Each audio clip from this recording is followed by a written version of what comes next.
Welcome to our channel. Today we how to subscribe to Grafana Big Data Metrics Dashboards, full guide step by step clearly. Log in using your credentials. On the top right corner of the dashboard, locate the settings gear icon and click on it. In the settings menu, find the subscription section. Click on add subscription to create a new subscription for the dashboard. Select the notification channel where you wish to receive updates. If needed, configure the notification channel according to your preferences. Next, set up the frequency for receiving updates. You can choose to receive notifications daily, weekly, or based on a custom time frame. Once you have configured the settings, review all the information you have entered. Finally, click the Save button to activate your subscription. You will now receive updates to the selected dashboard as per your chosen frequency. That's it. Your subscription setup is complete, and you're good to go. If the page does not load, refresh the browser or try again in a private or incognito window.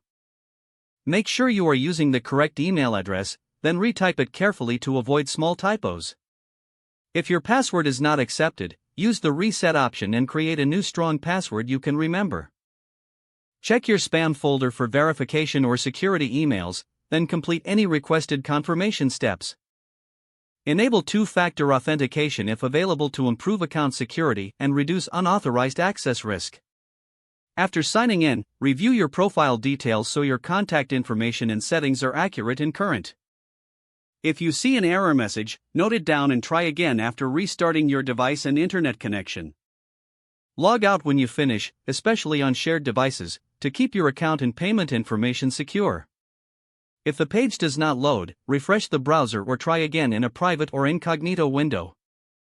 Make sure you are using the correct email address, then retype it carefully to avoid small typos. If your password is not accepted, use the reset option. Check your spam folder for verification or security emails, then complete any requested confirmation steps. Enable two-factor authentication if available to improve account security and reduce After signing in, review your profile details so your contact information and settings are accurate and current. If you see an error message, note it down and try again after restarting your device and internet connection. Don't forget to like this video and subscribe to our channel for more step-by-step tech guides.